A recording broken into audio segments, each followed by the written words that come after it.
Hello, we're back. We're playing Princess of World's End by Wakehall Studios? Possibly Wackhall? There's no game yet. This game opens with a cinematic, it turns out. But because of the way OBS works, we might miss the first few frames. Hi, chat. Pleasure to see you. So, yes, also might be a bit of a struggle for sound balancing to start with, but let's see how well this goes. Hopefully fine. Please. Not the frames.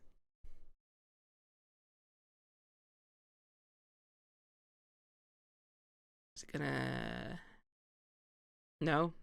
There we go. There's the game. Yeah, we missed a few pictures. Possibly a name? I guess we'll find out who we missed.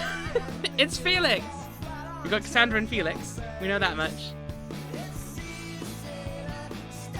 Jane. More white hairs. I've got a purple hair. Ooh, hello. You look like you're gonna murder me. Please don't.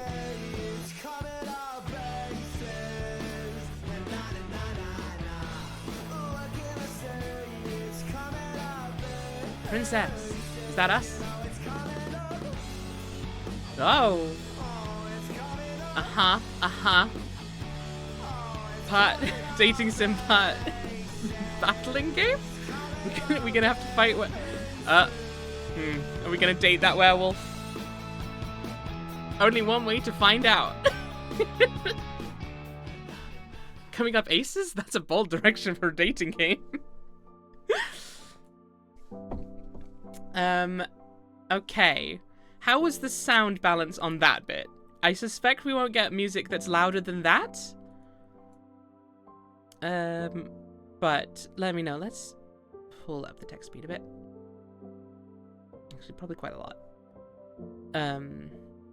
Because I would rather not get stuck with reading things out by the text not going fast enough. No, I don't want to quit. I want to close the settings. There we go. Do it in Spanish. I will not do it in Spanish. I do not speak Spanish. And I feel that that would be an unfair representation of the game for me to play it in language I do not speak. This is, like, if I could take the menu options and the logo off, this would be, like, great for, like, just a little bit of a soothing meditation kind of a thing, right? So pretty, look at that. Absolutely gorgeous background. Anyway, also lovely music. Just, oh no. Alright, let's see what's going on in Princess of World's End. I got an achievement. Chapter 1, The Awakening.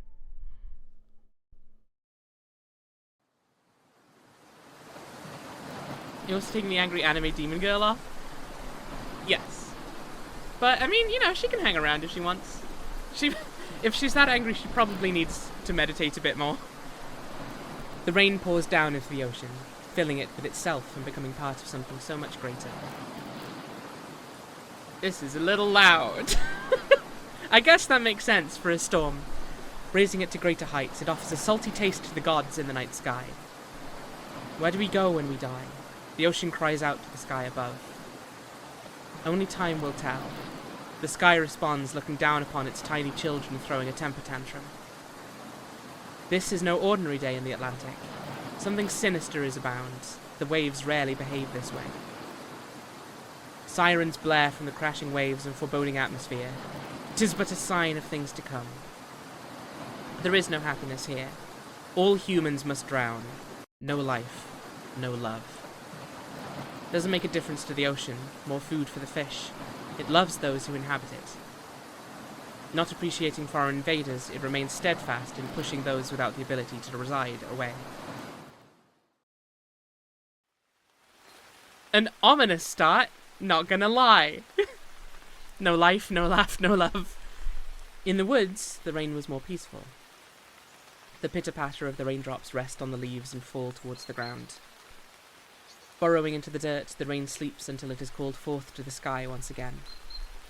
Little did the rain know what it was in the presence of. Little did the rain know what it was in the presence of. In this particular forest lies someone very special.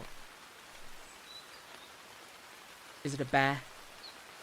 This is a tale of a princess in a doomed world. No happy ending awaits her.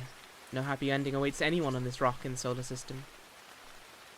Had to just double check I was recording. I was. We're fine. I think I've remembered to update everything that needs to be updated. The princess slept soundly in the forest. The princess knows not what surrounds her. You are the princess, a sleeping beauty waiting to regain cognition. Wake up, dear princess.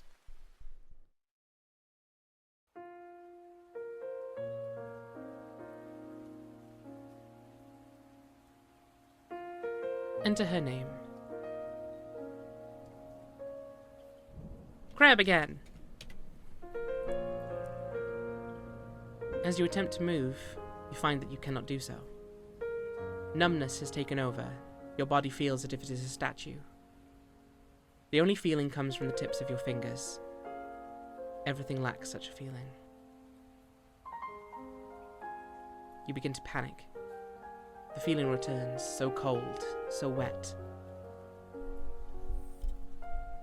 Where am I?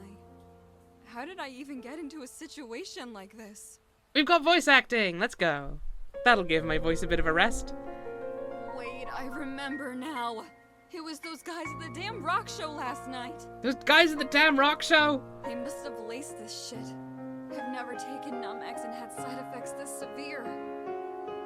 I think we need to rebalance the audio a bit, because she is getting drowned out.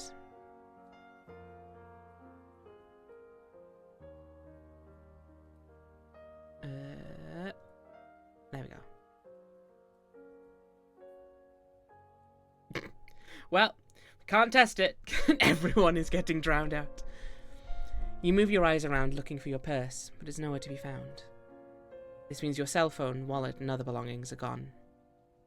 The only thing they left behind was an empty bottle of pills. You don't recognize the brand. As if things couldn't get any fucking worse for me right now. They must have stole my purse when I was unconscious. Can you still hear the music all right? Or do I need to boost this up a bit in OBS? Yes, cool. Guess I'll deal with that situation later. First, I need to stand up and get out of the rain. Don't worry, I take it as the first thing when I ask. Look, I know! I know! I will never stop though, Rivet. It's not in my nature.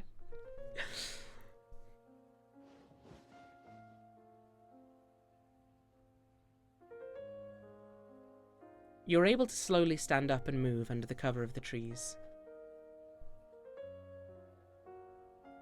Everything is in so much pain. Your head is pounding. It feels like it's about to explode.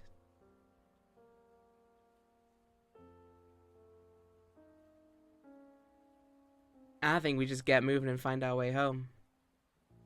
You decide to do your best to get home as soon as possible to avoid any further harm. Sitting down in the cold rain could put your life in danger. Uh-oh. Uh-oh. I don't like that. I don't like a numbness meter. You navigate the forest while avoiding the rain. It was hard to tell what direction you were headed. Eventually you stumble upon a side path that looks like it takes you back to the main road. This looks like the right way. I just have to keep taking it one step at a time. You're starting to regain more control of your body as you keep walking. With renewed confidence, you focus all of your energy on progressing down the path. The rain finally stops as you approach your destination. After walking for a couple of hours, you begin to see the outskirts of town in the distance. It's very relieving to finally see civilization again. Only a little further until I can make it home. I can do this. You give yourself some motivation to continue along. However, the truth is, you're at your limit. In the back of your mind, you know that you still have at least another 2 or 3 hours of walking until you make it home.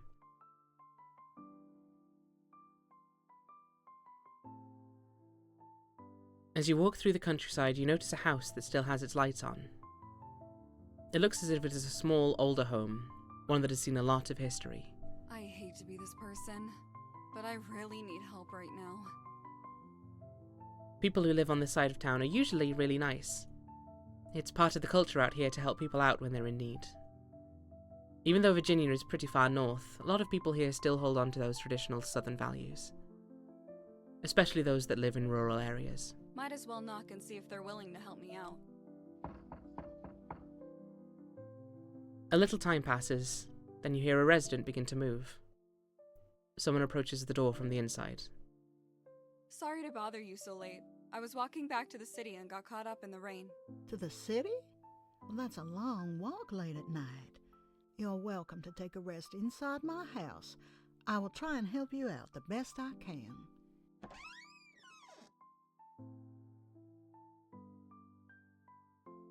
We saw you in the intro. The woman's house looks just as well lived in as the exterior. This woman sounds evil? What makes you say that? The woman's house looks just as well lived in as the exterior. Everything seems like it is well loved and well used. She looks you up and down with a concerned look on her face. I don't trust her. It's definitely not the drugs making me paranoid. My goodness, what is a pretty thing like you doing walking in the rain on a Sunday night? It's a long story I would rather not talk about right now if I'm being honest. Sorry, I didn't mean to be pushy. I was just curious is all. My name is Samantha. I will go get you some towels and blankets. I was showering. Is this true? You'll have to wait and see. Assuming they're in the demo. And assuming they exist at all, of course. Uh-oh. If you need anything else, please let me know. Thank you very much. Old women calling someone a pretty thing? That's witch behavior. Nice to meet you. You can call me Princess. Let's just say it's a nickname that was earned, not given. I'm not really a big fan of my birth name anyway. So it was bound to stick. Hey, what's wrong with the name Crab, huh? What are you saying? Well, that sounds interesting, Miss Princess. Tell me more when I come back, okay?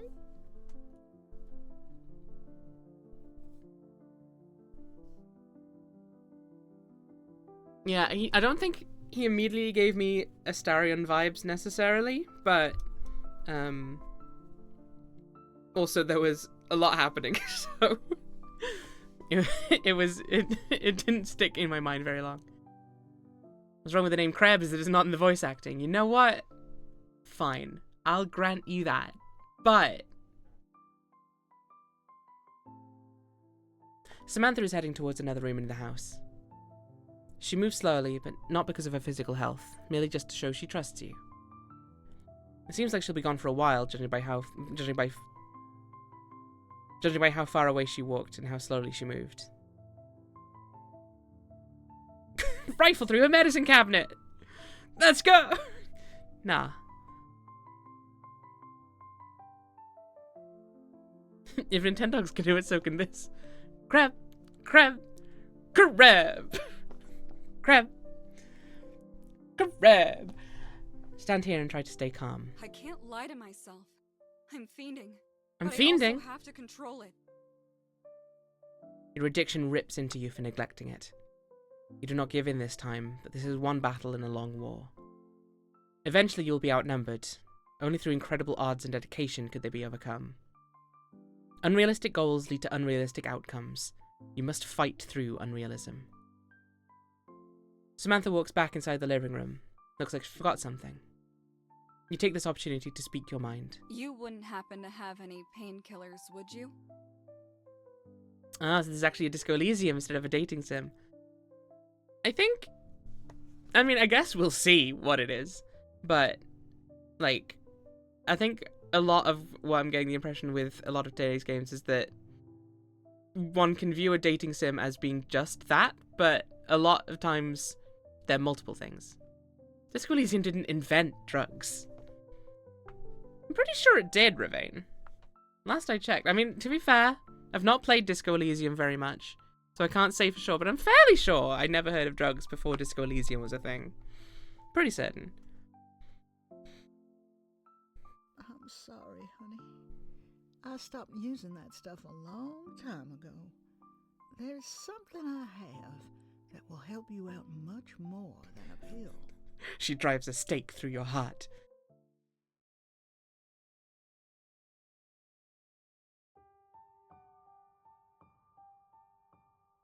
Samantha?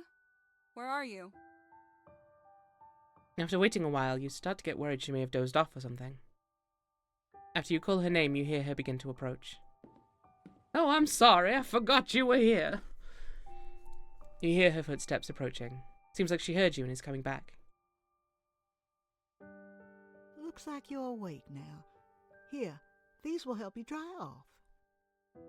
Samantha hands you an immense amount of blankets and towels.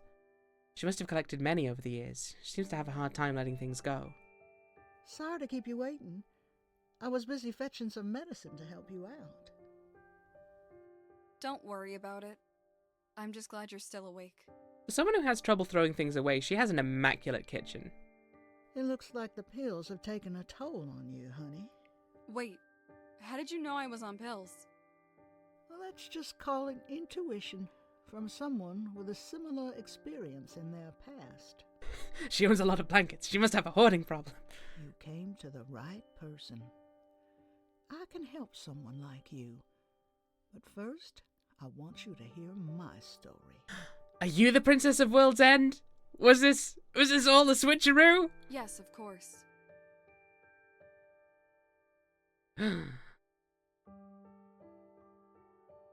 Samantha begins the story talking about her upbringing.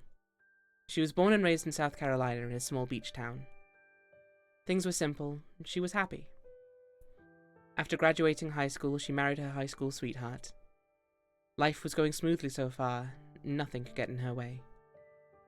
Things were not always simple, though. Complications began to arise. Around 10 years ago, Samantha's husband was injured at his job working construction. He went to a pain clinic, and they prescribed him medicine for it. Little did he know the immense consequences this little prescription would have. His tolerance grew higher and higher, and so did the quantity of his prescription. 5 years after his first pill, Samantha's husband would overdose and die. Samantha had picked up on the habit as well, but swore to stop once her husband passed away. Doctors turned their back on Samantha. Once she stopped taking the pills, she was no longer a profitable customer. Even though Samantha had stopped taking the pills, her addiction persisted. Deep down, she knew she would relapse eventually. The pain in her heart couldn't be filled with anything but pills. Not that she had any other option. I think I might need to pop this onto the screen. Boop.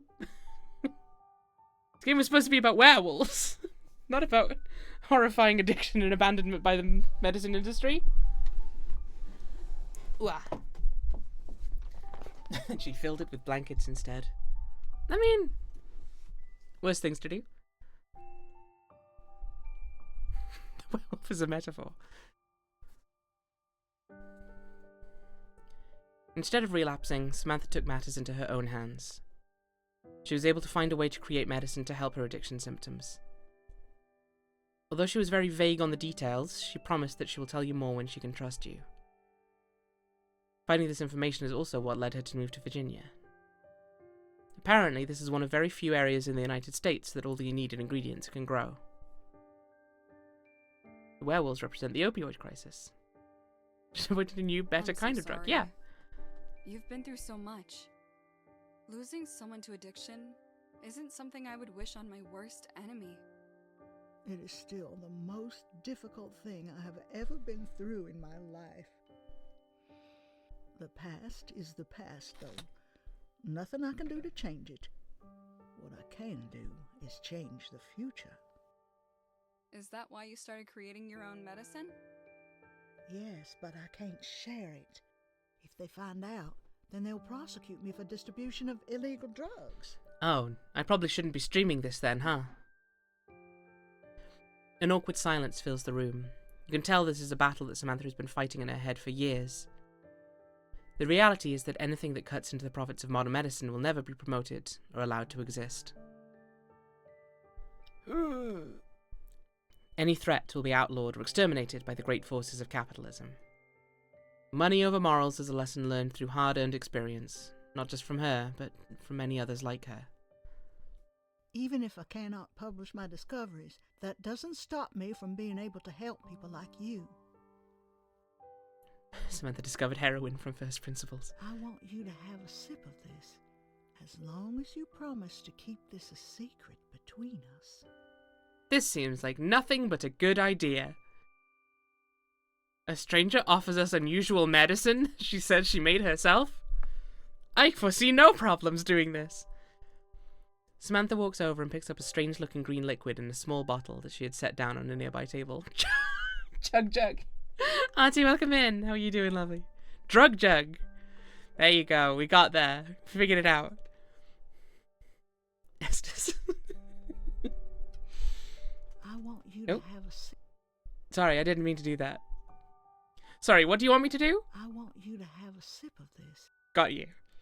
Sorry, just one more time. Sorry, I promise I'm paying attention. It's just, my head is, it's been a long night. I want you to have a sip of this. Right. Yes. Got you. Fine, I'm with you. Samantha walks over and picks up a strange-looking green liquid in a small bottle that she had set down on a nearby table. As she presents it to you, it gives you off an incredible aura. You can tell that it took a lot of effort to create. Sure thing.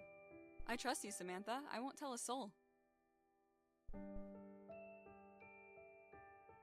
You begin to drink some of the medicine. It tastes very strongly of earth. You can feel the many different herbal ingredients smoothly flow down your throat. Your body relaxes like it never has before. You begin to feel as if you're being pulled into a dream. This is fine. I just pressing content warning the entire time and didn't put it up for the VTuber game yesterday. I'll be honest with you, Ravain. I forgot I had it. A dream which becomes more and more vivid with each passing moment.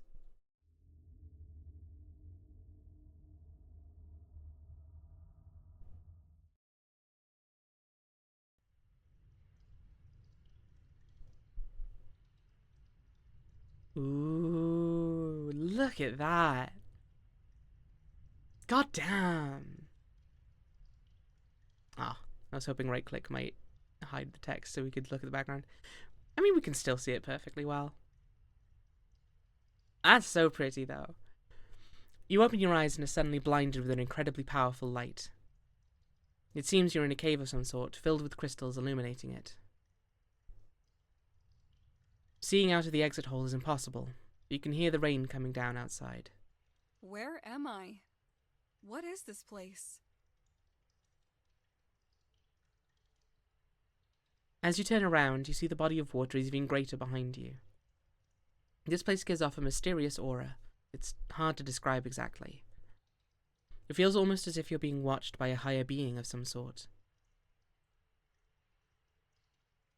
It's really hard to tell if this is just a crazy dream or if this is really happening. Either way, I need to get out of here. This place kind of gives me the creeps.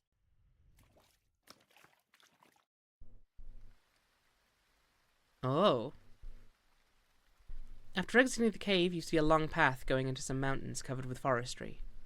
What is going on? This can't be real. The rain is even colder in this place than the forest you woke up in before heading to Samantha's.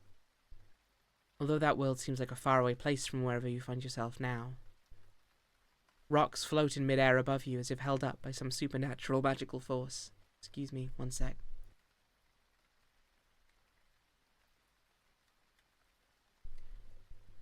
With no other options, you follow the path into the mountains.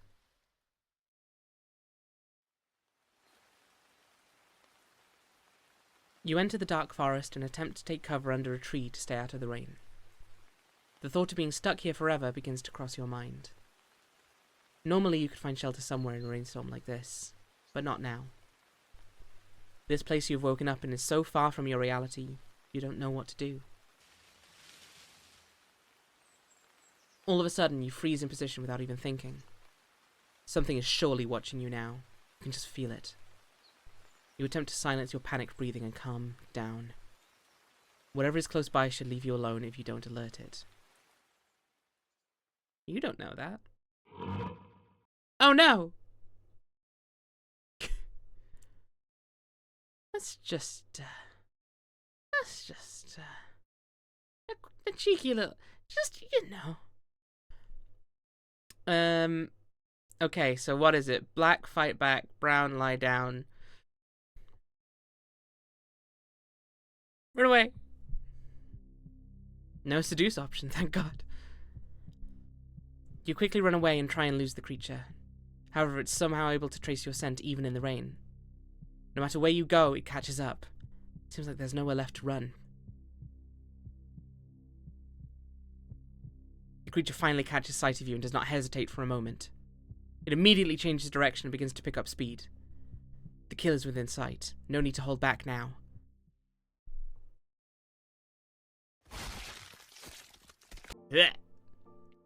First one's free, is it, Quackers? First one's free, is it? Didn't seem so free to me. The veins in your head begin to rush as blood starts flowing rapidly into your eyeballs. Every hair on your body stands up as it feels like your skin begins to peel off. You feel heat radiating from your skin's surface like a star being born in the night sky. Nothing is the same anymore. This is only the start. You're purple now. Time freezes. Your body begins to float in the air. Pain, fear, anxiety, paranoia. These feelings are amplified beyond the maximum of which you thought possible. However, as you realize this... oh, it's Creb, but what if purple? Like Molly, but what if purple? However, as you realize this, your feelings are quickly replaced by something greater, something bigger than yourself. They're no longer trapped inside of your head. They're being channeled throughout your entire body. You're tired of being the victim, tired of not being in control. The feeling of despair begins to change into something else, something more useful. Anger, hatred, these feelings you have long suppressed begin to resurface. Secret magical power, become Orpal. The power growing within you gives you the confidence to finally fight back. I'm not afraid of anything anymore. Well, what are you waiting for? Come at me already! Responding to your taunt, the creature begins to attack. Who's purple? Our purple. You can tell that there are no thoughts behind those eyes. It's acting on its nature. Just like you, it's controlled by the power it wields. It is inevitable that it will attack a greater power that threatens it. The creature's hind legs shove the earth, propelling it forwards. It's as if you can see it moving in slow motion. It's almost like it's standing still as you think about what is happening in the situation right now, one sentence at a time. Your perception has become inhuman. Judging by its speed, it is no match for you, merely a test to see your true capabilities. With this power, you can obliterate it without a second thought. Sure, I could have coped with all this horror in my cozy pajamas. That's the best way to cope with horror. It makes it all feel less horrifying, you know? With this power, you can obliterate it without a second thought. As if by instinct, you begin to concentrate your energy. Your newfound power begins to flow through your body and into your hand. Almost as if opening a faucet connected to a massive body of water, you feel an almost unlimited supply attached to you. Whatever power you are channeling is nothing compared to the greatness of its source. The creature approaches, slowly but surely, violently running at you before you can release the attack. Little does it know that its fate has already been decided. I just want to keep going back and just deleting the apostrophes. You feel your veins begin to pulse, almost as if executing a pre-programmed command. It's not just the power you are channeling, but also the knowledge of how to use it. Say goodbye, you furry fuck! A black bullet flies out of your hand and cuts through the air at the speed of light. Even with your ability to see the events around you as if they were happening in slow motion, you can barely keep your eyes on this attack. It surges with power and seeks to destroy anything in its path. Hey! There's no need to do that. Come on, I just wanted to ask you something. The attack instantly tore through it like a speeding bullet going through a paper target. The creature is frozen in place, unable to move a muscle. You can see the look of terror stuck on its face as it realizes this was the final moment it would be alive. Just as quickly as the battle started, it was over. Whoa! Hey! Taking a life with no remorse. This is not something you thought you would do.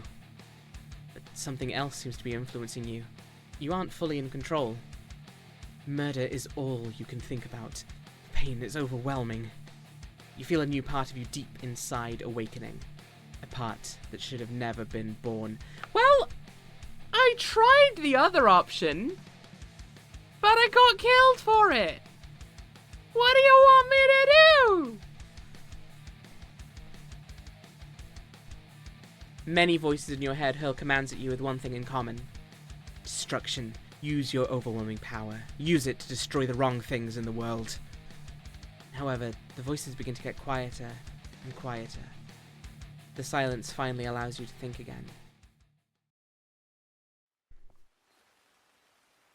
What if that wolf turns out to have been a twink? What then? Just as quickly as the creature was killed, it vanishes from this world. So many unexplainable things happening at such a rapid rate. Your negative thoughts begin to rush back into your brain, going back home to where they belong. As you look down, you can see that you are slowly transforming back into your original form. You're right back where you started, in a forest, in the rain. All alone, just as you always have been, with a feeling of dread and solitude overwhelming you. The darkness inside of you begins to vanish, and is replaced by sorrow as your power fades away. I can't do this anymore. I give up. Guess I'll be stuck in a goddamn forest for the rest of my life. That bit of a sound crackle there. In whatever fucked up world I've somehow ended up in. Is that crackle coming through for you guys? Or is that just on my end? Uh-oh.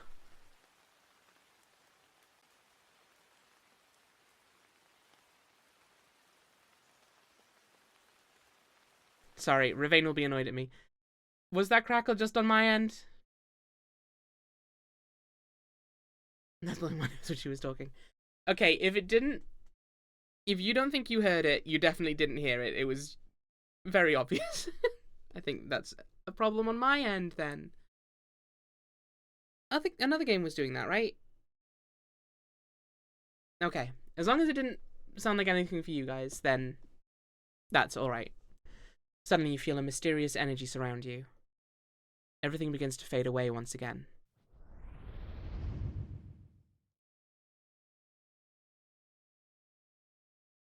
It seems your prayers have been answered. Although you have not returned to your home, but have been transported to an even more unexplainable place than you were before. You stand inside of a massive castle. Judging from the silence, it seems devoid of any people. However, everything is far too clean for it to be abandoned. So where is everybody? You are incredibly powerful, I must say. Yeah, if you're not hearing, like, a lot of robot-y crackling, then that is just a problem on my end. And I'm going to take a sec to try and fix it, but if not, I'll just try and make do. Ah! Nah, that's still...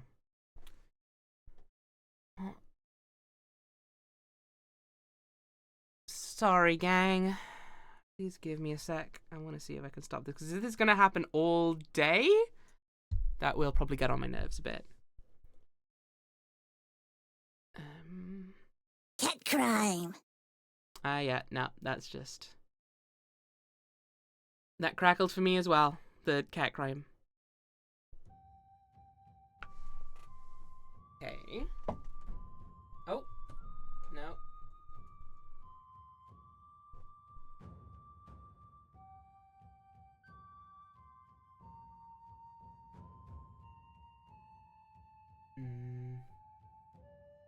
Morning, Broadchest Introvert, how you doing? Please bear with me a second. Did you get the number of that donkey cot?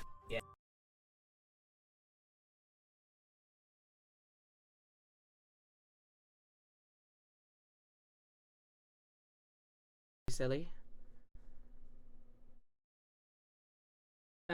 Okay, you should be able to hear me again now. May not be able to hear the game from the looks, though.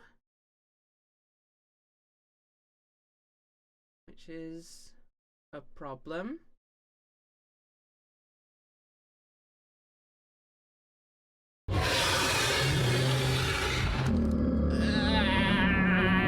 Tony, why? Tony, why? Okay. Well, the good news is the crackling has stopped. There we go. Okay. Okay. I think we're back. Hopefully. Damn tech issues. Hopefully that doesn't happen again. Although I guess if it does, I know a fix. It's just a bit of a faff. You feel a ghost-like presence as they... Oh, sorry. Sorry, I didn't mean to ignore you. We're just having a bit of a situation here. Sorry, please go ahead. I think you want to tear out my jugular from the looks? That's kind of the vibe I'm picking up on, is that...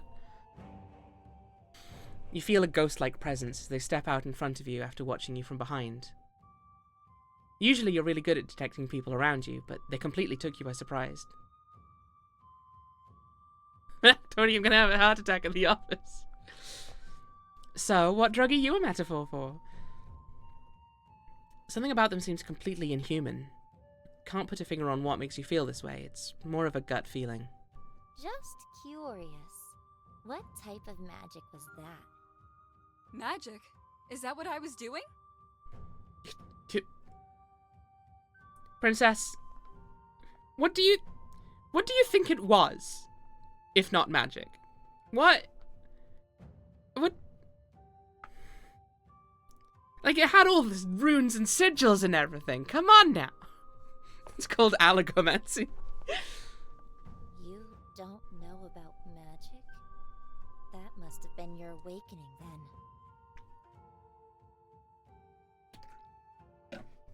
They begin to look flustered and fall silent for a moment. You can tell they're processing a lot of different thoughts, deciding on the best course of action.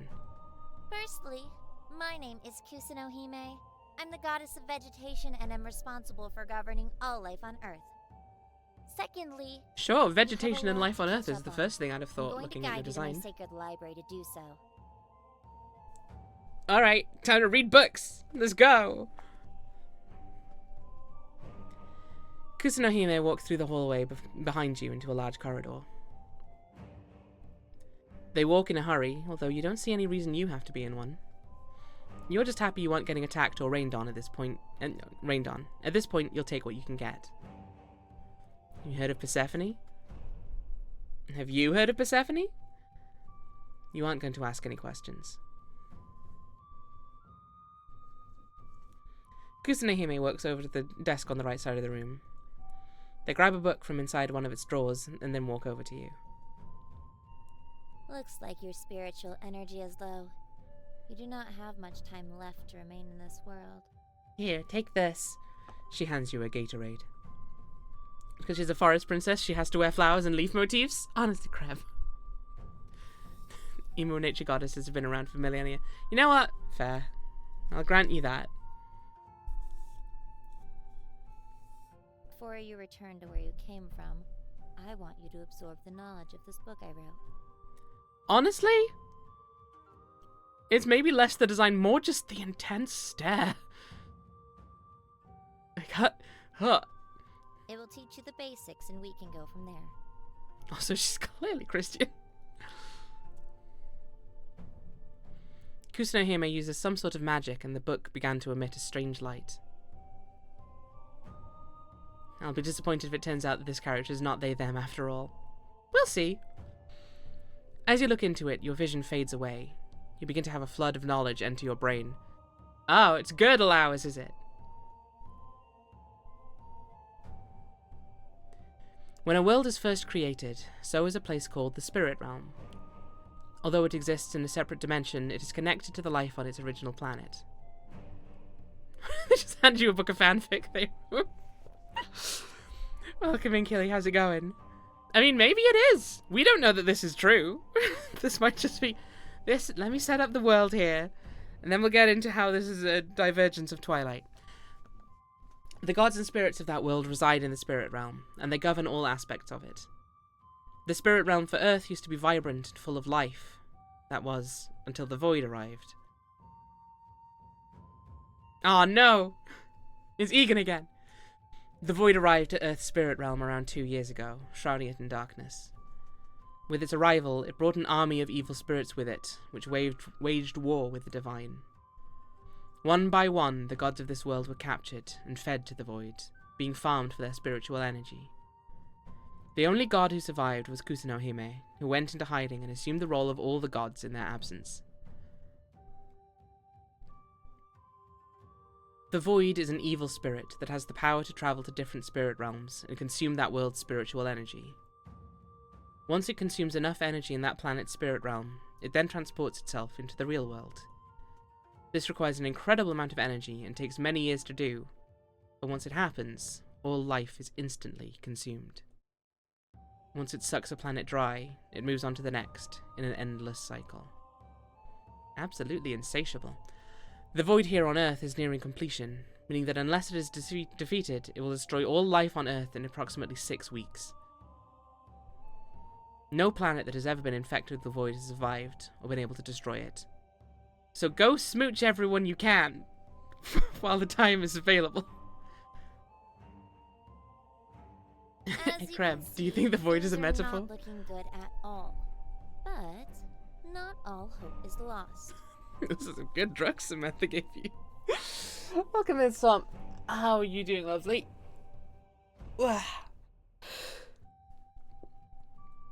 Just do some stretch. I've been hiding in this underground secret base to analyze the Void and may have found a weak point. Oh? It's got this one big red glowing eye. If I can train you to use your power to its fullest capabilities, then it should be possible to take it out. Why me? You seem like a pretty capable magic user yourself. Do they?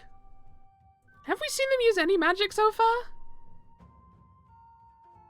I feel like so far they've taken us down a corridor and shown us a book. Regardless. Did she teleport around us before? I don't remember. The truth is, I can't use any combat magic. My specialty is in other areas. Multiple things can have red eyes, Iris. I don't think it makes me any less of a magician. I'm not insecure about it at all. Kusuno looks very nervous for some reason. Probably best not to push the issue. You are the only one left who can fight it. All the other spirits and gods who have tried have been consumed by the Void. Cool. Great pep talk. Definitely makes me feel like me, having only just learned about this thing's existence, let alone that I'm capable of using it, will be well versed in fighting this situation. I'm sure it's great. No, it's fine. I see. So I should return here to train whenever I get the chance. Give yourself time to recover. Being in this place as a human takes a toll on your body. I'm, just from this conversation, suddenly getting Persona vibes. Like a sort of a split between like, a daily life, oh, let's go do this, go smooch all these people. And then, at night, you go to the Nightmare Realm and fight the beasts. Shooting the VOD with a bullet or whatever's gonna happen. Thanks, Tony. I'll see you in a bit. Which isn't red. I'm very firm about this. I'm just going by the fact that the sky turned red. I don't know what to tell you. If you want to maximize your training, come back once a week. At least in terms of time on your planet. As Kusuno says this, you notice parts of your body are starting to fade away. Aw, looks like your time here is up. Return in 1 week's time and we will begin our training. As long as I run out of pathemic metaphor. Well, there you go. It all comes back together. Your vision fades away as you begin to drift between this place and another. All things considered, she doesn't look that fazed by it. Yeah, I reckon we can save. Why not? Probably never a bad idea. Monday, August 26th, 2004. As you awaken, your body feels like you ran a marathon in your sleep. Your head is pounding, and your body is very slow to respond. The clock on the wall above you shows it's 8 in the morning. You must have slept here all night. You remember your incredibly strange dream. Oh, was it a dream? Well, it had to be, right?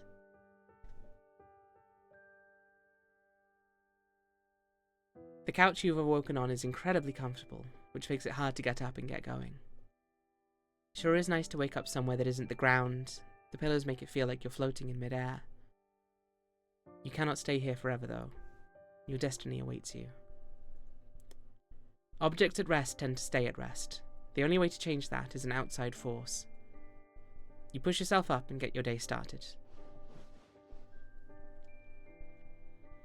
You wander into the living room, still foggy in the head from a very rough night. The lines between dreams and reality are barely real at this point. It feels like you're floating around and watching yourself from a third-person perspective. No, it looks like first person to me. Good morning, little Miss Sunshine. We didn't get copyright clearance for that. Samantha walked up behind you without your notice, causing you to jump back in surprise. Your sleepy thoughts got in the way of your senses. Oh, sorry about that. Didn't mean to startle you. I was just checking up on you is all. It's okay. I have just been really jumpy lately. It's not your fault. Looks like the remedy had a very strong effect on you. Your side effects are a lot worse than mine were. I suppose this is the importance of doing a lot of testing on multiple different types of people. Side effects? What are the side effects? Well, you're purple now, for one. Well, the normal ones are minor muscle fatigue and drowsiness, but instead it knocked you out cold. I had the strangest dream ever. Must have been the medicine at work then. Hopefully, since the side effects were stronger, the medicine will be stronger as well. You will still have cravings, but they will go away as long as you take a dose once a week and stay off the pills. Persona once made a game where everyone shoots themselves in the head to activate their powers, so really chugging some old lady's drugs is comparatively harmless. It is true, a bit less of a suddenly striking visual on that, I suppose. You're not in agreement to stay off the pills, but something still seems wrong. If that was all a dream, why are you purple? It feels like you're forgetting something important. Oh shit! Today is my first day at work! I totally forgot! Oh, this girl's going through it. I gotta go. My shift starts in an hour, but if I run, I should be able to make it. Oh no! Hurry up and get out of here then.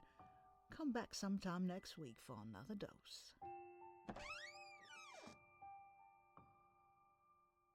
You give her a thumbs up and then rush out of the house. Samantha waves goodbye out of her front window. She remains very friendly towards you, even with your very odd behaviour. You strike me as the job. Princess is a nickname. It's not a title. Unless maybe she got a job as a princess. I don't know. We'll find out. Seems she really does understand the pain you're going through, at least to an extent. You make a mental note to come back to her house next week. It's a metaphor. I've never met a four I didn't like.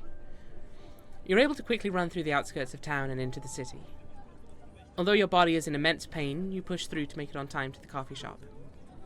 You were in shock you even got hired in the first place, given your horrific resume and lack of any good references. The pay is good enough to pay your apartment's rent, and you even make tips on top of that. If it wasn't for this job, you were most likely going to get evicted soon. You make it to the coffee shop, appropriately named Coffee, with minutes to spare. Now, I'm sure it's a little style thing. Coffee shop. Sorry, coffee, I'll address you as. No one is going to be able to find you. Google Maps, coffee near me. They're not gonna find your place. I'm trying to warn you.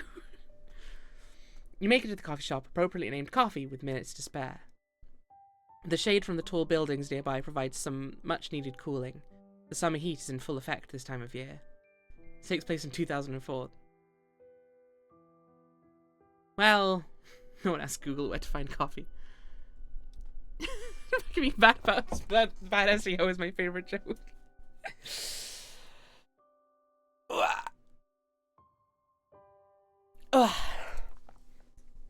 Looking in the window, you see your reflection and are horrified. It looks like you were hit by a truck and fell in a puddle of mud. You take a moment to fix your appearance up as best you can before walking in.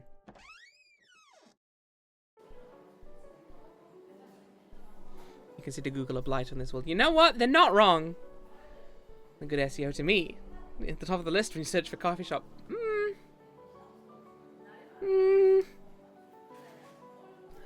As you enter the shop, the strong smell of fresh coffee fills your nostrils. The coffee shop is full of many different kinds of people, young and old, wealthy and poor. This environment is much different than when you were here for a job interview during after hours. You see an employee walk up to you from behind the cash register. He approaches you with a friendly yet serious expression. You can tell he's very professional and good at his job, although from the looks of him, he seems to have a more fun side as well. He's also pretty nice to look at. Maybe that's why you're thinking about him so much. Excuse me, miss. I just wanted to let you know that this is a safe space. You look around for a moment and notice a number of homeless people with small cups of coffee. It seems like this place acts as a sort of safe haven for people that have fallen upon hard times. He must think you're coming here because you're one of them. Well, he isn't entirely wrong. Sorry, I'm not homeless or anything. I'm actually a new employee. Today is my first day. I had a really rough night and had to run here to make it on time. But I am here and ready to work. Safe space from Google, yeah. I apologize. It's just that... well, never mind, actually. My name is Xavier. I actually was assigned to help you with your training today. Nice to meet you. You can call me Princess. You can tell this catches him off guard for a moment. Yeah! It would! It's clear that he's trying not to laugh in order to appear professional. It's also clear that he isn't doing a very good job of doing so. He begins to walk towards you with a newfound perception. Princess? Really? How did you end up with a name like that? I mean, if that's her name, then it's like, I didn't choose it! She might have chosen it, but like, you know, there's a chance she didn't. I was gonna make a joke earlier about how we were gonna end up working in a coffee shop, so I'm feeling pretty validated. Alright, you can call me Supreme Fleet Admiral. Let's just say it's a nickname that was earned, not given. Ever since I was a kid, people have told me I'm really high maintenance, so they started calling me Princess. I'm not really a big fan of my birth name anyway, so it was bound to stick. Just keep jabbing me in the heart, why don't you? I chose this one!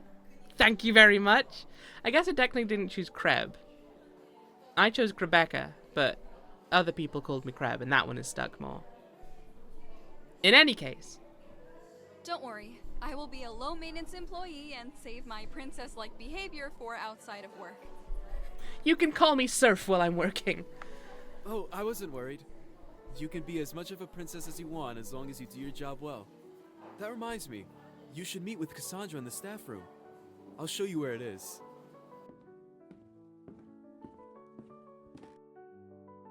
Oh no, she's dead! As you walk into the staff room, you immediately see a woman named Cassandra sitting at a table half asleep.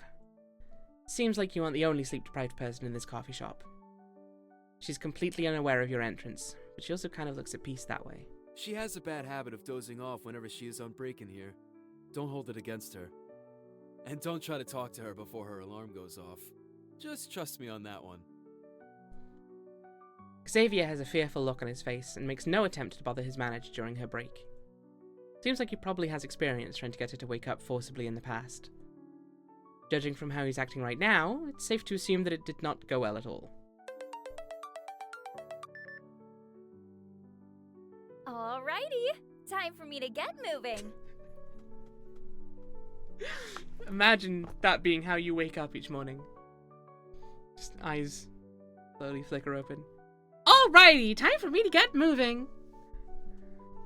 The girl suddenly jolts awake after a few seconds of her alarm going off. Her energy is unmatched. No wonder she's the manager of this place. You're conflicted. On one hand, it's rather responsible of her to set an alarm before dozing off. On the other, it seems unprofessional to sleep at work, especially as the manager. Although her first impression wasn't the greatest, she is defying my preconceived notions of her. You must be the new employee. My name is Cassandra. Nice to meet you.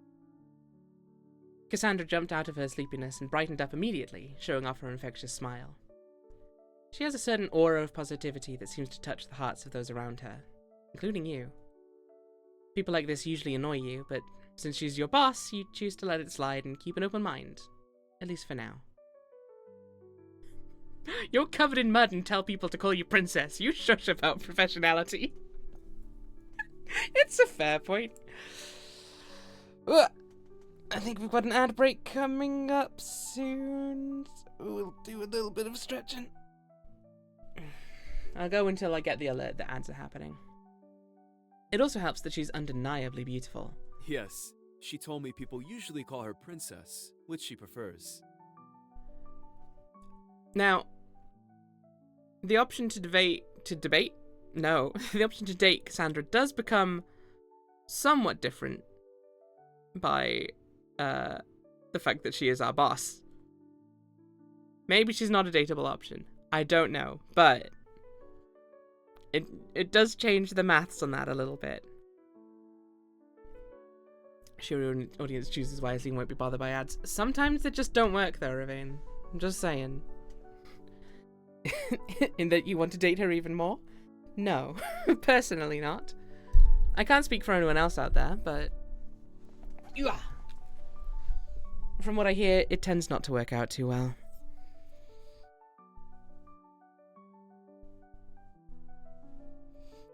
Regardless, it's also not a bad idea for me to do a bit of stretching. Do I need to refill my water bottle? Maybe, actually, Since I probably won't have the time between games, I'm going to do that right now, back in very little time. I hope. Unless something goes terribly wrong.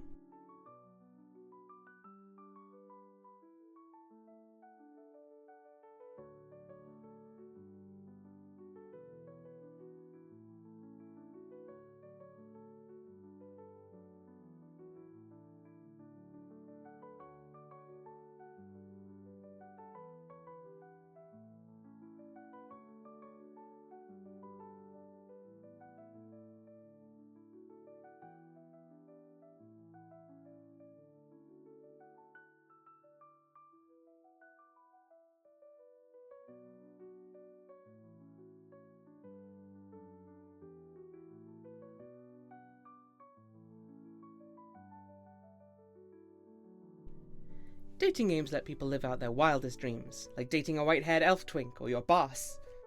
And if those two were the same person, could you imagine? Woo-hoo-hoo! Hachi-machi!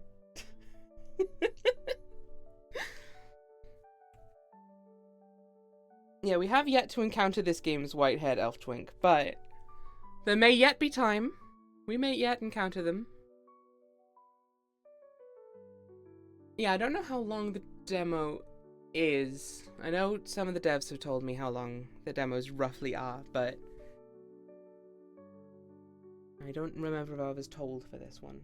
And if I was, I don't remember what I was told, so we'll just keep going until either the demo ends or the slot ends. Either way.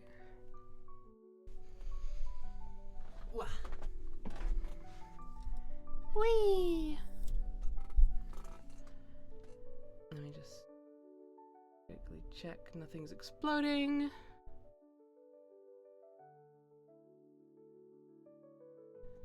Nope, that's all good. That's all fine. We can do that at another time. That doesn't need to be addressed right now. Alright. Ads are done. Let's go. Aw, that's so cute! Welcome to the coffee shop, Princess. I'm the manager here, so I'll be showing you the ropes today. Xavier, could you back out and cover the front? I will take it from here. Xavier hurries back to the busy coffee shop after giving you and Cassandra a reassuring smile. As he leaves, Cassandra approaches you with a confident look on her face. We are a bit understaffed, and the shop is busy, so a lot of your training will be learning while doing. Is that okay? No. I quit. That works for me, I guess. Great! I'll teach you the basics of the cash register. That's where you'll start. What happened to that dude who interviewed me? I think his name was Doug or something like that? He was murdered! Oh, him? Yeah, we had to fire him last week after we caught him stealing money from the cash register. We had to kill him last week after we caught him stealing money from the cash register. Your first lesson of training is to not be like Doug. Don't be Doug. Got it. I will teach you some more lessons on the cash register. Follow me. Cassandra gives you a brief tutorial on how to work the register and the system of the coffee shop. Seems simple enough. First you take the customer's order and write it on a slip, which gets hung up behind the counter. Then you punch in the total into the register, take the customer's payment as Xavier or Cassandra make the drink. All right. Are you ready, Miss Princess? Yeah, I've worked the register at some of my past jobs. I feel pretty confident. Be careful, though.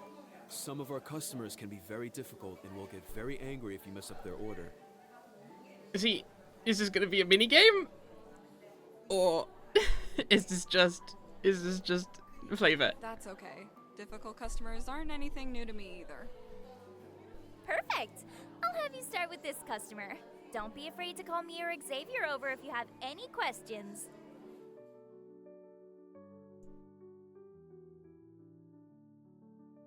A difficult-looking customer approaches, and apparently we're taking we're taking their role in this situation now. A difficult-looking customer approaches. Welcome to coffee. Can I get a name for the order? The name's Martha, not that you would care. Got anything good here? I don't usually trust any coffee outside my usual shops in the Bronx. Well, you can take a look at the menu. I am here if you have any questions. Martha looks very irritated as she glances over the menu momentarily. I don't like any of this liberal bullcrap. Just get me a coffee, New York style. 5 shots of espresso, hold the milk, and then give me some cream of whip on the side with some espresso beans that are also on the side. Actually, could I do whole milk? And actually, 5 seems like a whole lot. Let me just do 4. Also, I decided I want the milk on the side as well. Actually, no milk, please. It only makes my stomach hurt. Alright, time to write down the order. Uh-oh. I don't think cream of whip and espresso beans got taken off at any point. Milk got put on and then taken back off. I think cream of whip and espresso beans stayed, though. What kind of milk? No milk. How many espresso shots?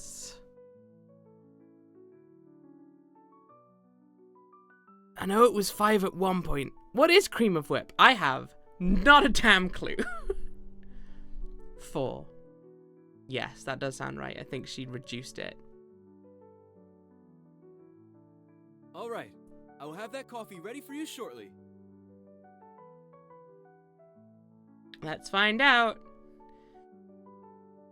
You begin to help out the other customers in line as Xavier creates the complicated order from Martha. After Xavier finishes the order, they give it to you and call out the order number.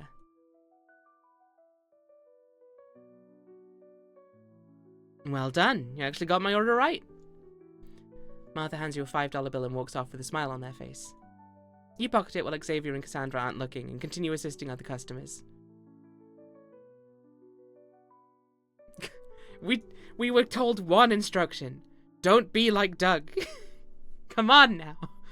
An Adderall on the side. We forgot the arsenic trioxide, damn it. Drug money! Let's go! Don't worry, I know I stole money from the shop, but it was for drugs. You don't understand. A difficult-looking customer approaches. Welcome to coffee. Can I get a name for the order? Greg. Need something strong today. Just got done with a 17-hour unpaid shift with my blue-collar brothers in arms. Well, you can take a look at the menu. I am here if you have any questions. Greg begins to grip his belt and squint at the menu with a confused look on his face. What the goddamn hell is an Americano? I swear this country's gonna hell with all this European bullshit. Just get a dark roast with some hazelnut creamer and 3 packs of sugar on the side. Actually, ordering creamer that is nut in it sounds kinda gay. Let me just do half and half instead. You know what? Screw it. Nothing wrong with being a little fruitcake as long as you voted for Bush. Fuck, man. Let me get hazelnut, but this time making an extra dark roast and add another pack of sugar on the side. Alright, time to write down the order. Hazelnut creamer. Kind of coffee. Extra dark. How many sugar packets? Oh shit, the game is set in 2004. I think it started with 3, went up to 4? Who called that? No, the game literally said it happens in 2004.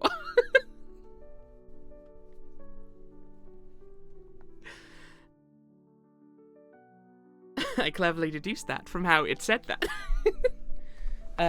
Anyone else in chat remember? I feel like it started at 3, went up to 4. But if anyone else caught it, and I'm wrong. We gotta get our drug money. You don't understand. Ravane, you're a genius. You're so good at reading. Ravane is pretty good at reading from what I've seen.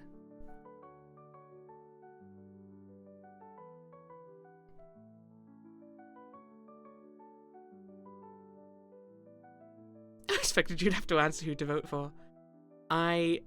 I'm gonna go with 4. I think it is. But I may be wrong. Thank you for your business. I'll get to making that coffee right away. Guess we'll find out. You begin to help out the other customers in line as Cassandra creates the complicated order from Greg. As Cassandra finishes the order, they gave it to you and call out their order number.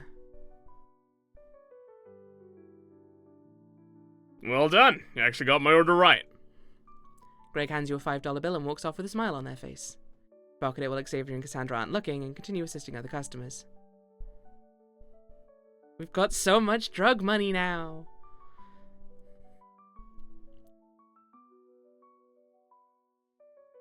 A difficult-looking customer approaches. Welcome to coffee. Can I get a name for the order? My name is Holly. I'm a bit hurried to get to a meeting, so can you please make this quick? Terry texted me his coffee order and asked me to pick it up. Let me see what he said. Holly pulls out her cell phone from a holster in her belt and flips it open. Uh-oh, are we gonna have to do 2 orders this time? She begins to push buttons extremely slowly until she finally reaches the screen she wants. Then she opens her purse and begins rummaging around for her reading glasses. After a few minutes, she finally finds them and begins to read out the order. Okay, so Terry said he wants a chocolate lavender macchiato with 3 extra shots of espresso. Lavender macchiato, 3 shots of espresso.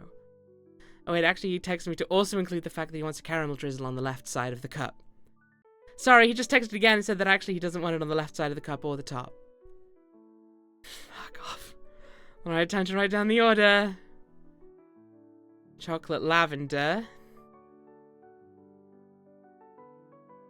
How many extra shots of espresso? 3? It's maybe a translation thing of like how many characters are maybe accidentally theys. I think this game is Spanish, right? I don't know if it's a translation thing. I think this is maybe just, it's a randomized thing. They randomize names and stuff. But I don't know for sure. I think it was 3 shots of espresso. I don't think they added or removed any. I'm gonna go with 3. What side of the cup is the caramel drizzle on? Not the left or the top. So I guess right and bottom. Actually didn't randomize Greg. That'd be gay. Thank you for your business. I'll get to making that coffee right away.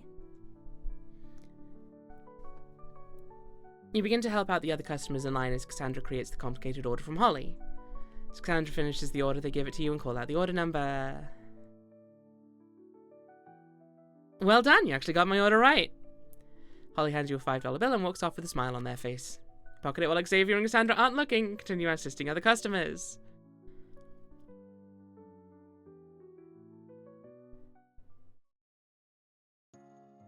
Oh, thank God. Today felt like one of the longest shifts you've ever worked. The customers kept coming at all hours of the day. Before you knew it, the shop was closing for the day.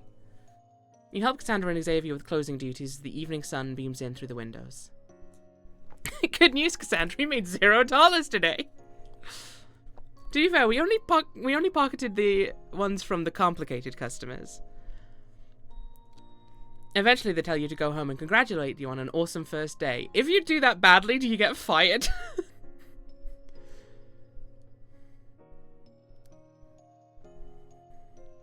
You use the last of your strength to walk home after a long day of work.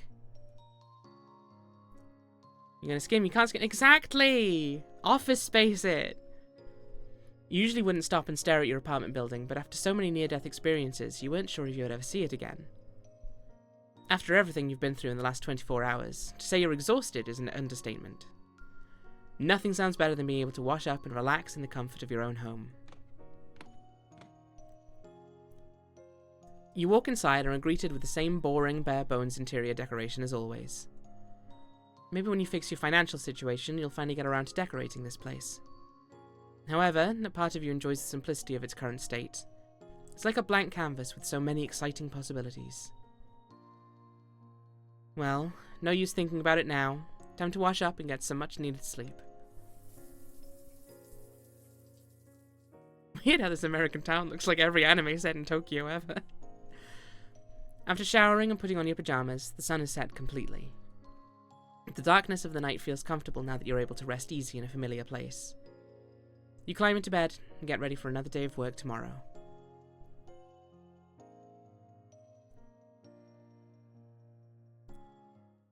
I'm not a fan of the numbness meter. It has to be set. It scares me, notionally. Tuesday, August 27th, 2004.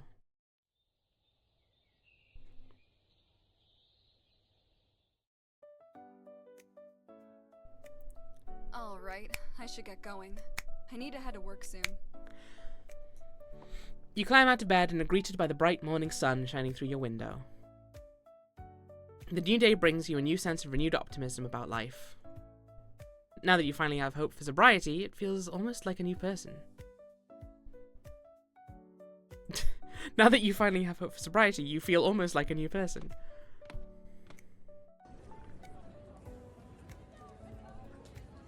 You head on over to coffee for another shift. The Jefferson City downtown is busy with adults heading to work and children heading to school. Everyone is headed somewhere where they don't really want to be, but that's just how life is. If you let the negative thoughts get you down, you just rot in bed all day every day. Ain't that the truth? Sometimes it's worth it to push yourself out of your comfort zone. Return to a place you only left a short while ago.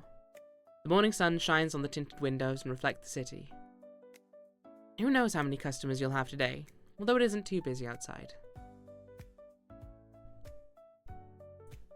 As you walk inside, you see only 2 customers. Looks as if business is much slower than it was this time yesterday. You look around and then you notice someone familiar.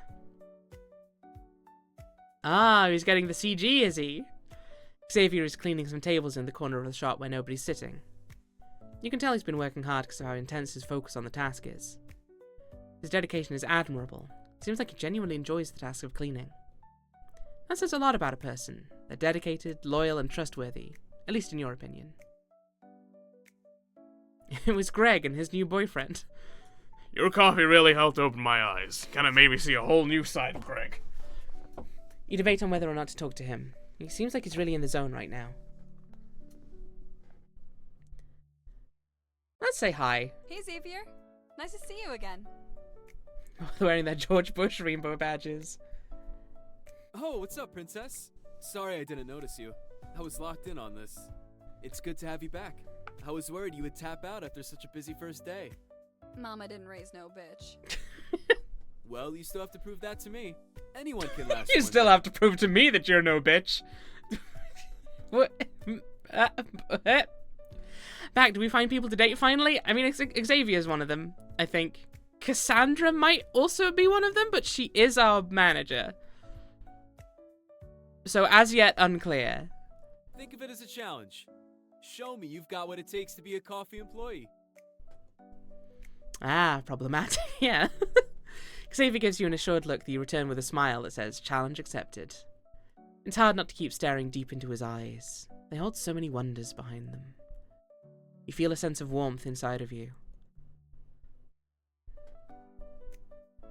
Looks like he's going back to focusing on cleaning. You remember to go talk to Cassandra before she thinks you're late for work. As you approach the staff room entrance behind the bar, you spot Cassandra walking out of it. She heads towards you, looking as friendly as always. Hey, Princess. You got here right on time.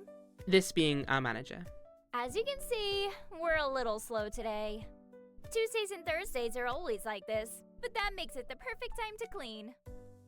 I pulled up a list of tasks on the laptop in the staff room. Go pick one and get started on it. A part of you naturally wants to talk back at people who give you orders, but you refrain from doing so. Good! For one, this job actually seems pretty chill. Nothing you've been asked to do seems unreasonable. Also, something about Cassandra makes you actually enjoy getting bossed around by her. Uh-huh. Is that so, Princess? Is that the case, Princess? Some explicit scenes with her in a powerful... Well, okay then. Some explicit scenes with her in a powerful position over you run through your brain, but you ignore those thoughts before you get too worked up. Not at work, Princess.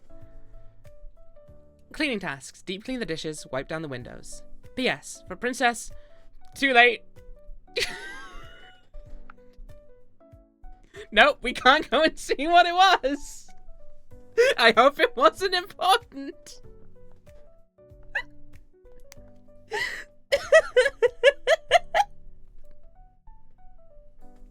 Looks like you have the choice about the cleaning dishes or wiping down the windows, and there was nothing else you needed to worry about reading. It's fine.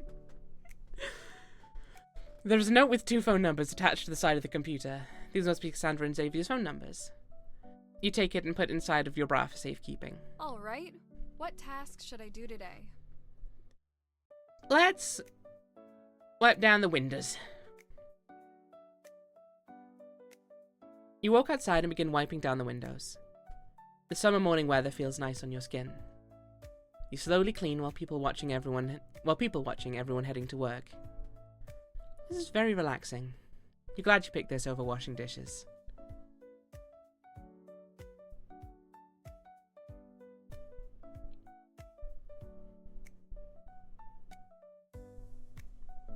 I like this song. Sorry, just jamming out a little. I'm allowed. After cleaning all morning, you look around for Cassandra to ask what you could do to help. You notice only one customer in the shop. It's even slower than it was this morning. The only employees still in the shop seem to be you and Cassandra, who's standing behind the counter. She notices you looking for her and walks over to talk to you. Thanks for cleaning today. You were a big help. You can leave now. This place isn't going to get any busier, so I can handle it alone for the rest of the day. Oh, by the way, did you write down me and Xavier's phone numbers on the staff computer? Also, it's vitally important that you wrote down whatever that that extra little note I left for you was. You did see that, right? You did read it? Yes, I got them. I don't have a cell phone right now, but I can call from my landline at home if I need anything. Sounds good. Don't be afraid to give us a ring if you want to hang out. We are a tight-knit family here at Coffee. We have another busy day tomorrow, though, so be here and ready to go by 7. Oof. Don't worry, Cassandra. I won't disappoint you. You give Cassandra a confident-looking grin and a thumbs up, which seems to amuse her. Her eyes sparkle as she lets out a laugh at your corny response. She seems to really enjoy talking to you, but it's hard to tell if she treats everyone this way or if she's being extra nice to you in particular.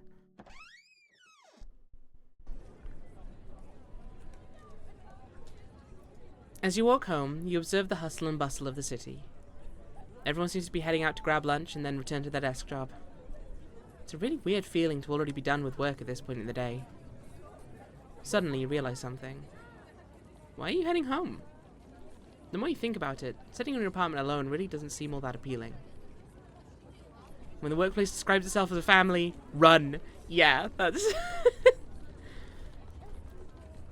yeah. All you're gonna do is think about taking pills and eat the little amount of food in your fridge. Maybe you better do something fun around town. You try and think of a fun activity you can do that doesn't cost money. Let's go to the park. Let's see some new backgrounds. After walking to the park, you're entranced with the sounds of nature. Taking a seat at a bench, you decide to take it all in for a moment. The birds chat in the trees as kids play around in the grass fields. It's the middle of the day. It's the middle of a weekday. Do you not have school? Oh, it might be summer holidays. You feel the wind blowing your hair side to side as it switches directions. As you people watch, you see someone wave in your direction. You awkwardly turn around to see if they could be looking at someone behind you, but nobody's nearby. Isn't it the afternoon? They said they were getting lunch and stuff, though, right? I figured it was around noon.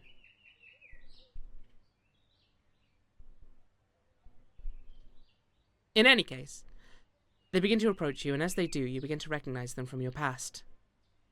Princess! Wow, I never thought I would run into you here of all places. At a public park? Do you still go by that name?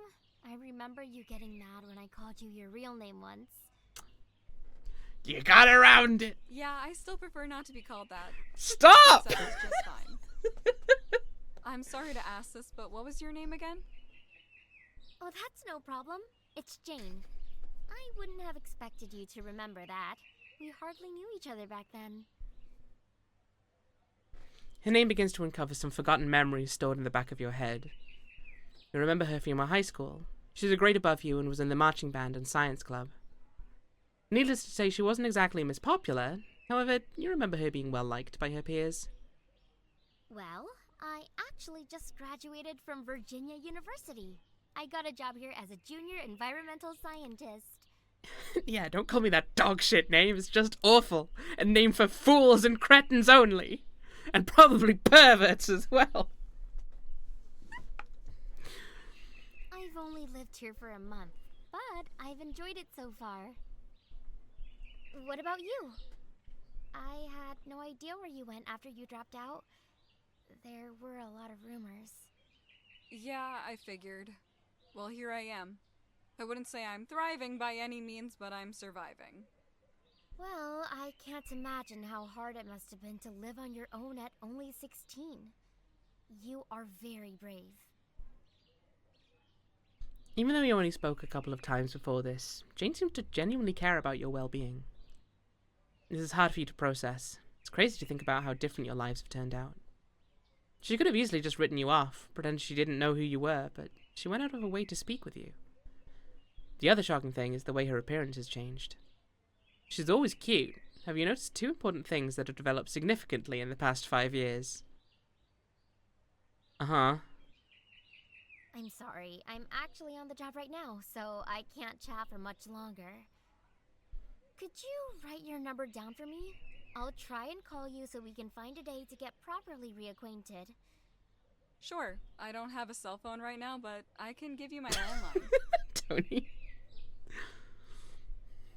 Jane pulls out a small journal and writes your number down. You notice how it's organized with tabs and color-coded. Suits her personality. Her handwriting is very elegant and legible. Looks more like the writing of an author than a scientist. Thanks, Princess. I hope we can hang out soon. Life sure is strange sometimes. Someone should make a game about that. You sit and enjoy the park for a while longer until heading back to your apartment. 2004, the days where it wasn't quite as weird to not have a cell phone. Ah, we're becoming so unnumb, which is probably a good thing, right? After getting home, after catching up with Jane and relaxing for a while in your... After getting home, after catching up with Jane, you relax for a while in your living room. You eat some leftovers from your fridge and ponder what you should do this evening. There's still a good amount of time until you usually go to bed, and you still have a fair amount of energy. I should give someone a call and see if they want to hang out.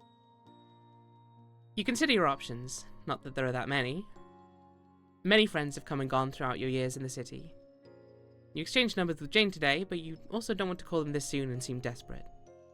Your best bet is to call either Xavier or Cassandra. They said they would be down to hang sometime. We're missing the twink! Let's hang out with Xavier. Aw, you smiled when you moused over him. That was cute. After thinking it over, you decide to give Xavier a call. You remember his number from the note in the coffee shop's laptop. How many numbers are we dialing? It's somehow stuck around in your memory, perhaps for a reason? Hey, it's me. I was wondering if you were available tonight to hang out. Princess? I was hoping you would call. Yeah, let's hang. Here, write down my address. You can come game with me in my dorm if you want. That sounds fun, actually. I'll get ready and head over.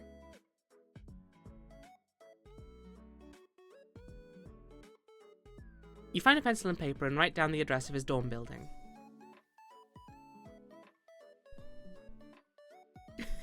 When he reads, are you doing okay? Group, have we kissed anyone yet? We haven't kissed anyone yet. I feel like we may not, in fact, kiss anyone today, given that we only have 2 hours with each game. But we did have a very successful date with an alien, who was also a white-haired twink. Thus far in this one, we've mostly just worked at a coffee shop for a bit, and killed a werewolf with magic. But that's neither here nor there. Tony does want to kiss the alien invader so very, very much. I seem to think you won't kiss anyone this week. Seems unlikely, I will grant you. Not impossible, though. Tony... It depends what you mean by normal. If by normal you mean acting in the way that you would expect Tony to act in such a situation, then yes. Absolutely. Next you find your trusty map of the city and sketch out your route. You can't help but wonder if someone will invent something in the future to make this process far easier. Probably not. Directions are complicated as fuck. After relaxing for a bit and getting ready, you head out to the University of Jefferson. Wait, who's Jefferson? We were going to meet Xavier!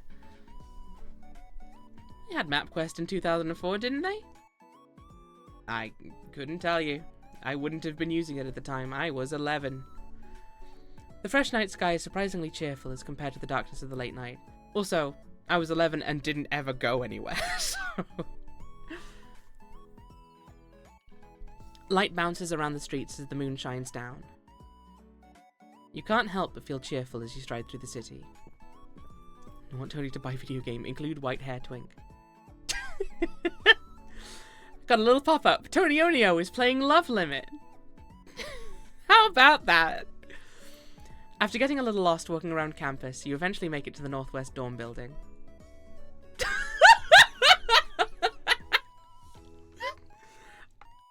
Look, you didn't want to get read for filth? Shouldn't have been filth. After getting a little lost walking around campus, you eventually make it to the Northwest Dorm building. Who would have thought it would be in the southeastern part of campus? Must be a traditional American thing. Somehow has 20 hours on record already? Which is fascinating, because the game only came out this morning. Naming shit even if it makes no sense and being like, deal with it.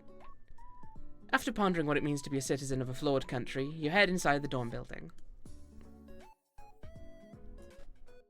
Hey, this dorm is actually really clean. As you walk into Xavier's dorm room, you can't help but be shocked at how well maintained it is. Boys in college usually have disgusting dorm rooms. If you're lucky, they wash their bed sheets once a year. But this one is the cleanest you've ever seen by far. Well, I don't just clean at coffee, you know? It's like therapy to me. Whenever I start thinking about the future too much, or how I'm gonna afford tuition here, I clean. Immediately after saying this sentence, he grabs a cloth and starts wiping down the tables. It helps. I thought about it again. Things. What about you? What do you do?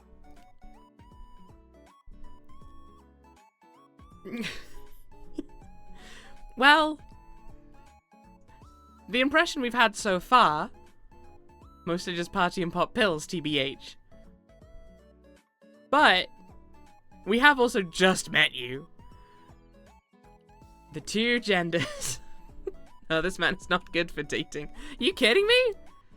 You gotta date him. But, like, you want your house to be clean? He loves doing it. Easy peasy.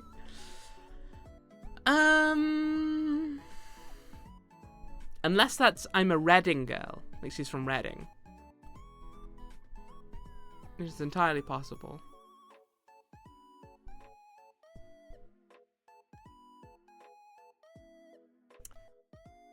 Mostly just party and pop pills, TBH.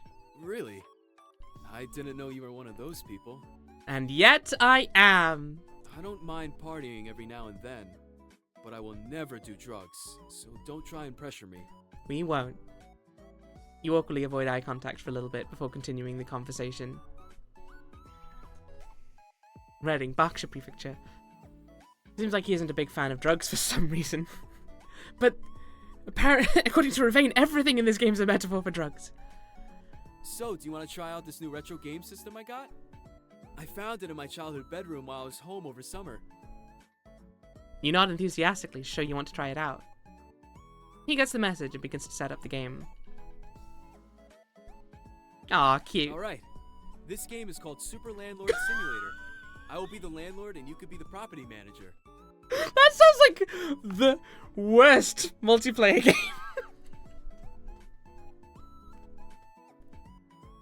The title screen shows an apartment complex that looks really run down.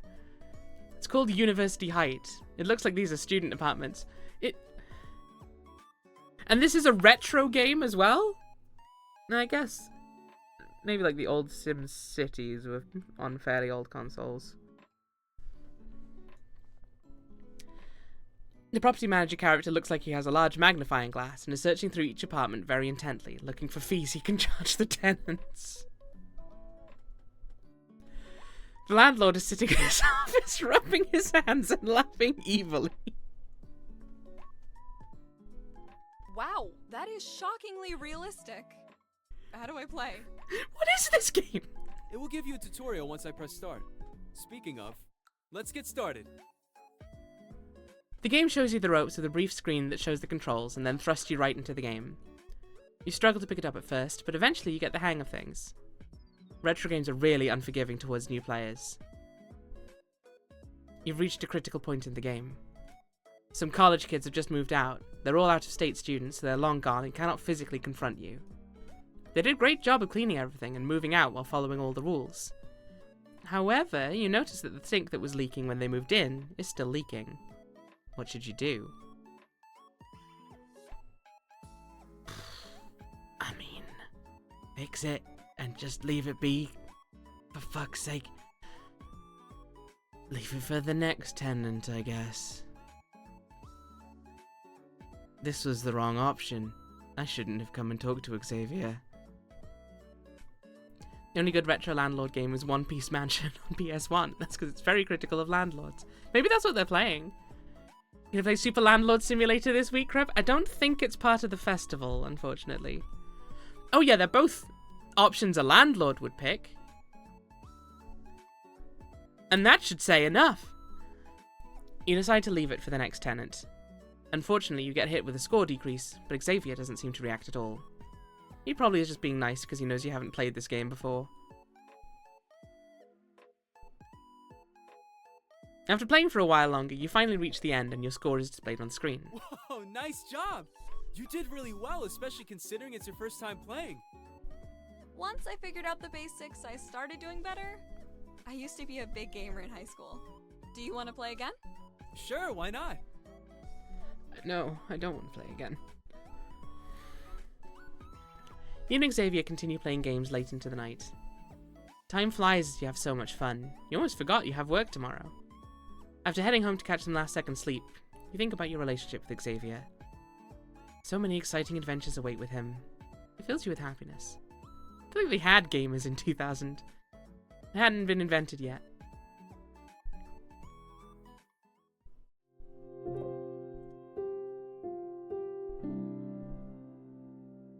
Wednesday, August 28th, 2004.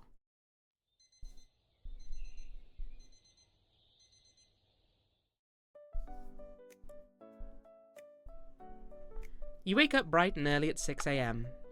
No need to dilly-dally. You decide to get ready and head to work. Why is numbness a stat in this? I'll be honest with you, Rana. Not 100% sure.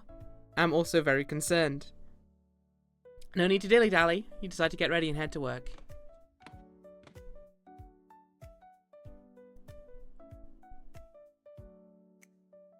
No, okay. You enjoy walking through the city in the early morning. The usual busy streets have only a few early morning commuters. Shops are opening for business and preparing for the rush of people grabbing something on the way to work. It's like the calm before the storm. Someone stole the door! As you approach the door to coffee, you notice it's not even opened yet. You did get here a bit early, but you didn't expect to be the first one. Just as you think that, you hear someone walking towards you from the alleyway. Good morning, Princess. Good morning. Hope you weren't waiting out here too long. I was just taking care of some stuff in the back. Cassandra sleepily moves towards the metal door cover, pulling out a set of keys to unlock it. It seems she's not nearly as energetic when it's early in the morning. That's perfectly understandable, especially if she had to be here even earlier than you.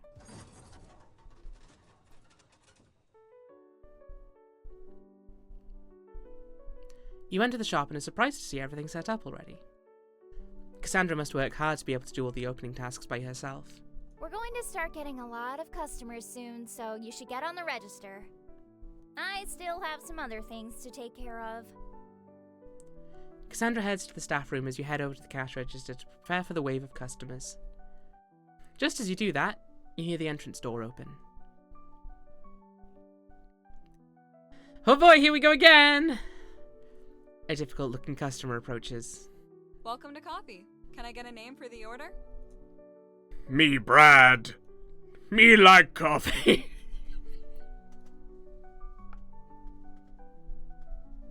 Can we date Brad? I want to date Brad. Brad takes one of the to-go menus and looks at it with a blank expression on his face. You notice that his eyes are bloodshot red, and he also has a syringe stuck in his arm, dangling around like a dog wagging its tail. Brad hungry. Brad's so hungry. Brad puts the menu in his mouth and begins to chew on it.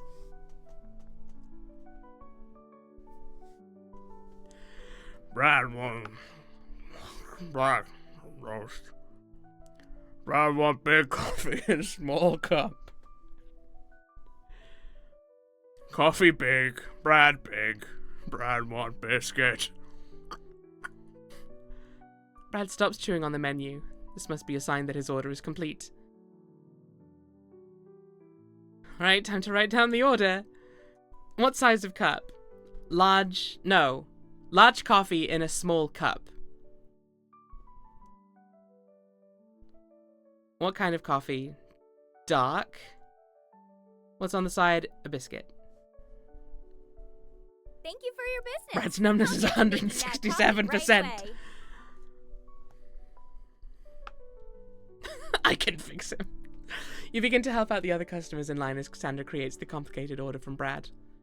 As Cassandra finishes the order, they give it to you and call out the order number.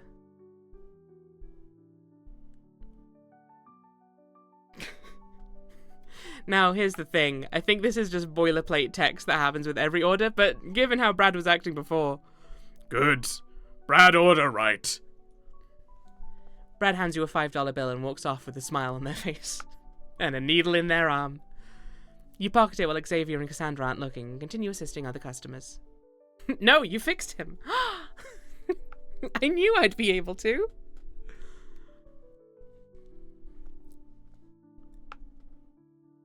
A difficult-looking customer approaches. It occurs to me now, I shouldn't have told Xavier that I like to do drugs, considering we're repeatedly pocketing money. For drug money, specifically. Welcome to coffee. Can I get a name for the order? Hello, my name is Harrison, but I prefer to be called by my spiritual name of Dr. Jatravanius...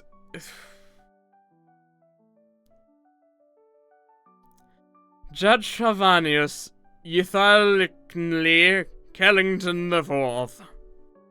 I shall take a look at your wares.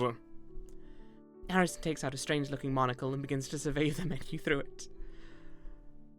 Preposterous! This menu has no class, no style, nothing. Drug money you don't even use on drugs.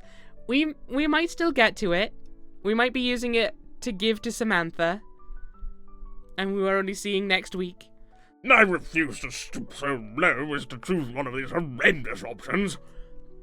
Instead, I shall have you, my humble servant and slave of my command, choose a small drink for me. It must be dairy-free, gluten-free, vegan, and have no GMO products or any unnatural ingredients. Make sure to pick a drink with class as well. I don't want to be mistaken for a commoner. Harrison crosses his arms and waits for you to come up with an order for him. Right, time to write down the order.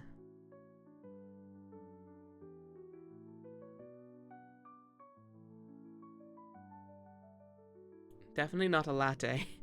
I don't know what a cortado is. So maybe that's a good sign that I should pick it. But it was what? Vegan, gluten-free, dairy-free, no GMOs. So I'd say cortado just because I don't know what it is. But I'll be real with you. Cortado has milk. Okay, not cortado then. Americano then.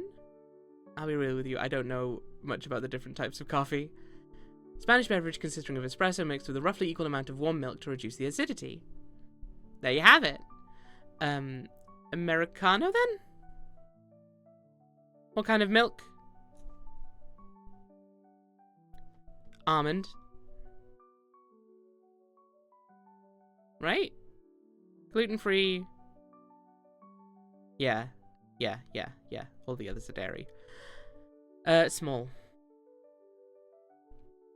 Thank you for your business. And then I'll get Americano to is making coffee and that water because that's right weird. away. Coffee equals coffee. Exactly. You can tell by the other customers and I. It's wrong! It's all wrong! My day is officially ruined! Harrison asks to the manager and you direct them to Cassandra. They begin to scream at her for a solid 10 minutes straight as she smiles and apologizes repeatedly. You pretend not to notice and continue assisting other customers. Oh well! A difficult-looking customer approaches. Welcome to coffee. Can I get a name for the order? A gaudy lady with a very annoying small dog in her oversized purse walks up to the counter to order. You would point out the sign that says no pets allowed that was on the front door, but she looks highly problematic, so it would probably only cause more issues. Hey, girlie, I'm Pamela. This is my little girl, Sweetheart. She's super well behaved, so don't worry about her. Let me look and see what you got here. The dog barking is starting to drive you absolutely insane, but you keep your customer service smile going. You also wonder why every problematic customer introduces themselves to you. Does that mean they're all regulars? I mean, you do ask them all for their name. It's the very first thing you do every single time. Which means they're coming back. You have to see them again. Oh no. Okay, I'll get a tall iced coffee with half and half and 4 pumps of vanilla syrup. Tall iced coffee, half and half, 4 pumps of vanilla syrup. Oh, if this isn't Starbucks, my bad. I don't know what tall is with normal drink sizes, but you can figure that out. Oh, also I want a little cream on the side for my pup. Alright, time to write down the order. Iced coffee. Does that mean Brad will come back? It was iced coffee, right? Pretty sure. Iced coffee, 4 pumps of vanilla.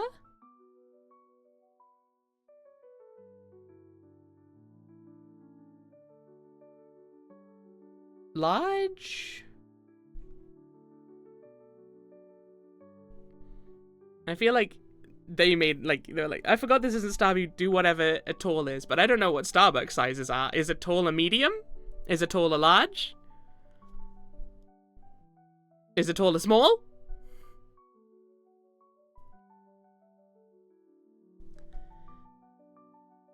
Not paying attention, I was on Wikipedia to look up Cortado and now I'm reading about smallpox. That's Wikipedia for you. Large. Whatever. Thank you for your business. Tall is the medium in Starbucks, but is that whatever? I don't care. That's the thing. I don't go to Starbucks either. I don't know their sizes. It's wrong, all wrong. My day is officially ruined. Okay, I guess it probably was a medium then. Oh well, that's just information I didn't have in my brain. You're summarily fired on the spot. As the rush of customers finally ends, you take a look around. Looks like it's already evening again. The nice part of working a busy shift is that the time goes by incredibly fast. The bad part is that you're completely exhausted. After finishing up your closing tasks, say goodbye to Cassandra and Xavier and head home.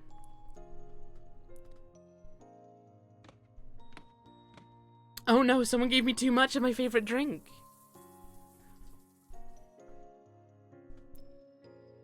That's customers, though. Customers are the worst. They're terrible.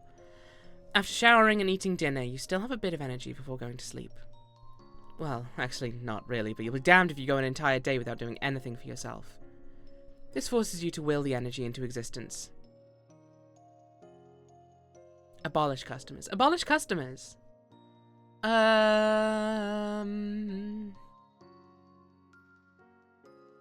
Which of these will make us less numb, do you think? Taking some time to pamper yourself might be quite nice, but reading feels more inherently relaxing.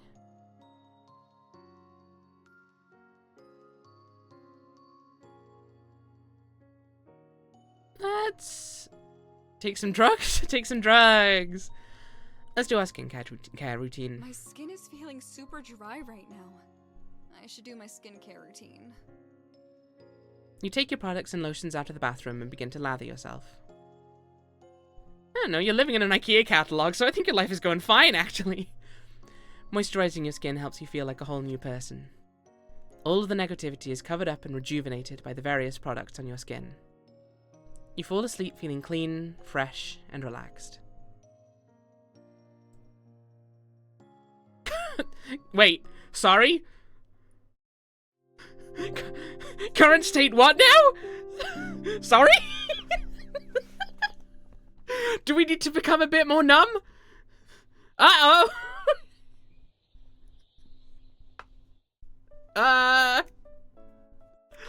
Is slower numbness bad? Do I need to become more numb?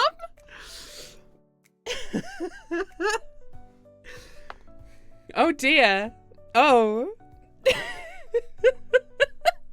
Do you want to know the fun thing? I think that's probably our best place to end it.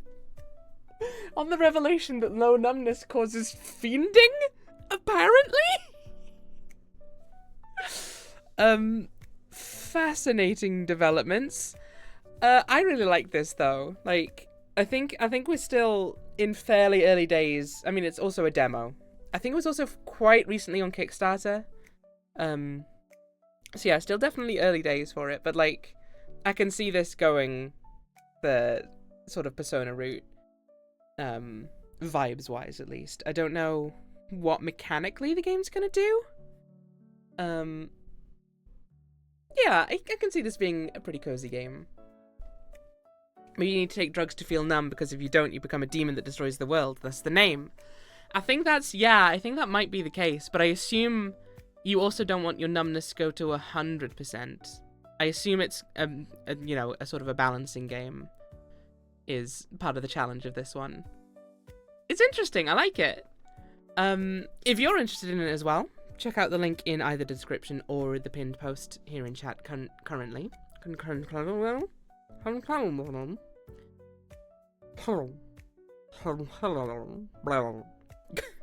I'm doing fine. Who asked you? Yes, I'm gonna take a little break I say I'm gonna take a little break. We're going to go to intermission while I set up the next game. But yeah, we'll be back in a little bit with, I think, Kiss Off is next? Yeah, Kiss Off. So yeah, I'll see you again in a little bit. Bye!